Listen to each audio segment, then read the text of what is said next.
Labeling and Radical Conflict Theories. Chapter 6. These theories comprise the bulk of the information in this chapter. Their varied interpretations will be cited along with appropriate commentary concerning their place in sociology. Labeling theory concentrates less on the deviant acts themselves and instead focuses on the actor and the audience and their perceptions of each other. Labeling theories are concerned with how society perceives, judges, and reacts to behavior. The idea is that society determines the expectations associated with social roles. Society creates the rules for behavior. So according to labeling theories, a deviant label can be assigned by society to persons who warrant or don't warrant a negative label. So the most important aspect of these theories is the audience. So, if there is no one around to label you deviant, are you really deviant? According to these theories, no, you aren't. Labeling is an interactive process.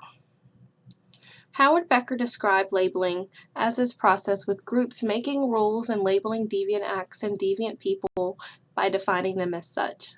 Social groups create deviance by making the rules whose infraction constitutes deviance. The deviant is one to whom that label has successfully been applied. Deviant behavior is behavior that people so label. Labeling theory contends that society causes deviance.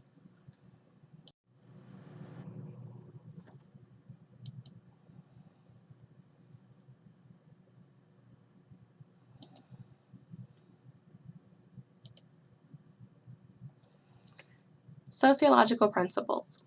Labeling theory is based on social status and social roles. A social status is a position that you hold within society.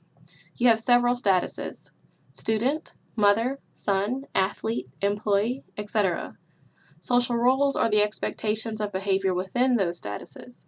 As a student, you are expected to listen to all these PowerPoint lectures, turn in your discussions on time, and complete your assignments.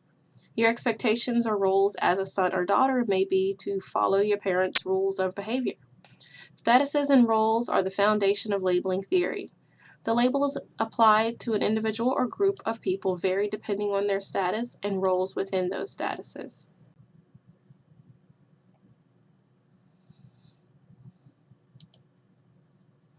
Early contributions to labeling theory.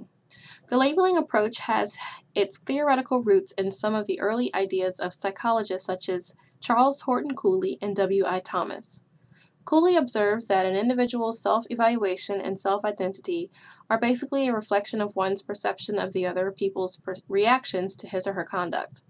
Cooley is associated with the concept of the looking glass self. So we see ourselves as others see us. W.I. Thomas contributed the definition of the situation, which essentially means that when people define a situation as real, it becomes real in its consequences. In a sense, if you view the test you have to take this week as easy because you have studied for it all week, then the test will become easy and you will receive an A. Merton developed the idea of self-fulfilling prophecy. When members of a social group define a person or event in a certain way, they may in fact shape future circumstances and activities so that the anticipated and projected behavior comes to pass. Take Homer Simpson, for example. If everyone started to label him as a strong, muscular man, then maybe he would start to believe that and change his lifestyle.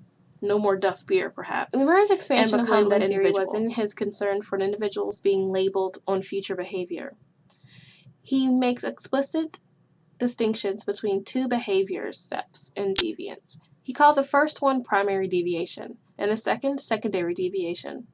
Primary deviation occurs when an individual may commit a deviant act, or several deviant acts, but does not internalize the deviant self-concept and continues to occupy the role of conformist.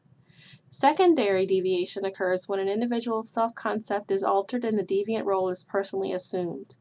This theory asks how the revised self-concept of the stigmatized individual can lead to stable patterns of deviance. Becker's developmental career model.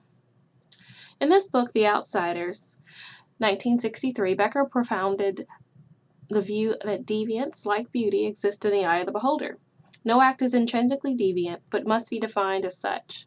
He emphasized that societal perception of an act as deviant can automatically impute a generalized deviant role to the individual. Becker said that treating a person as if they are generally rather than specifically deviant would lead to a self-fulfilling prophecy. Taking on a master status can lead to what Edwin Sher called role engulfment. Becker's study of marijuana users outlined a sequence of steps that could lead to an individual's Becker's study of marijuana users. According to Becker, there is a process to learning deviant behavior. He determined this process during the study of marijuana users. First, a person must have access to the drug. Second, a person must experiment with it. Then the individual must continue its use. Becker would contend that you just don't wake up and become a drug user. You must go through a process.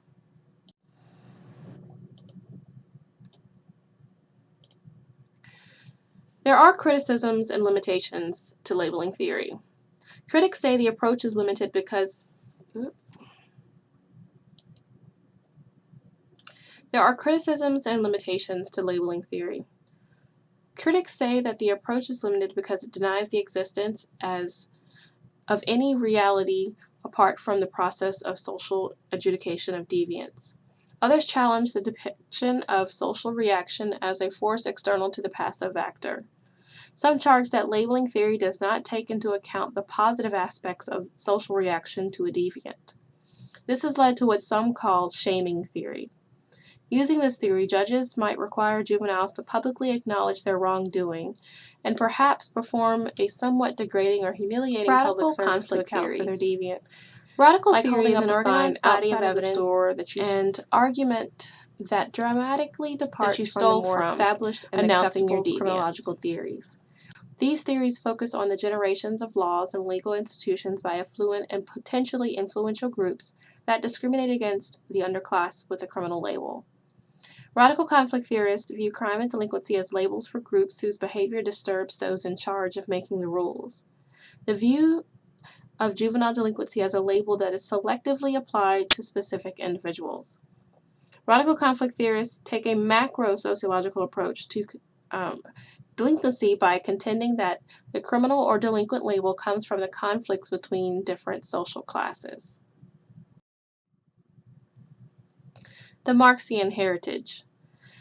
Marx saw capitalism as an evil economic system that intensified and perpetuated the separation and ranking of social classes.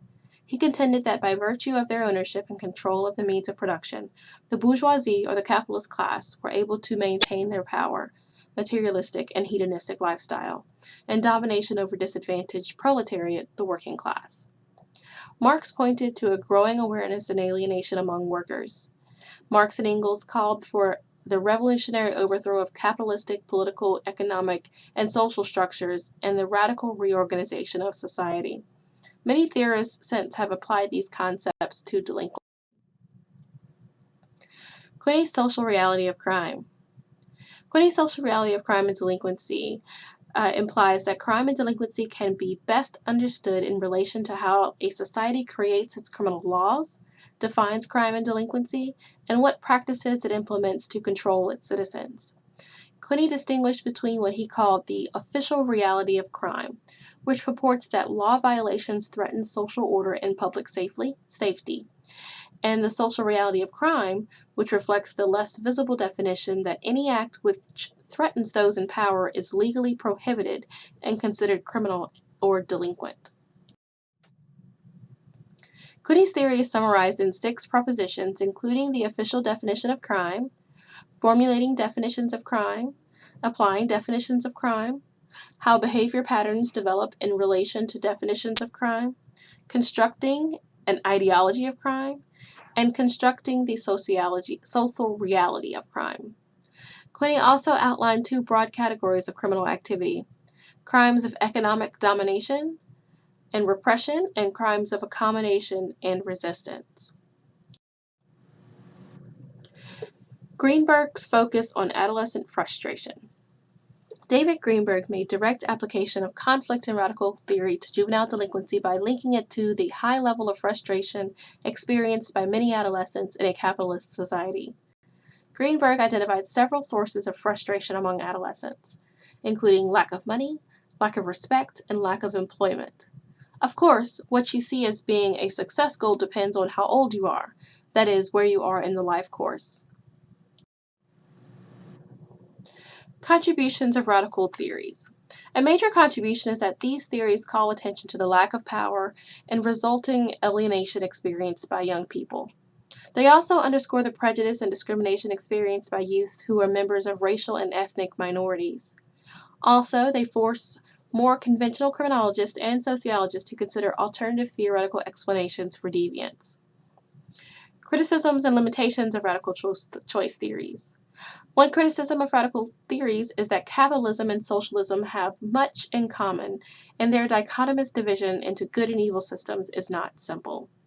Also, a direct link between economic conditions and crime has never systematically been established. They also discount the importance of socialization in the life course.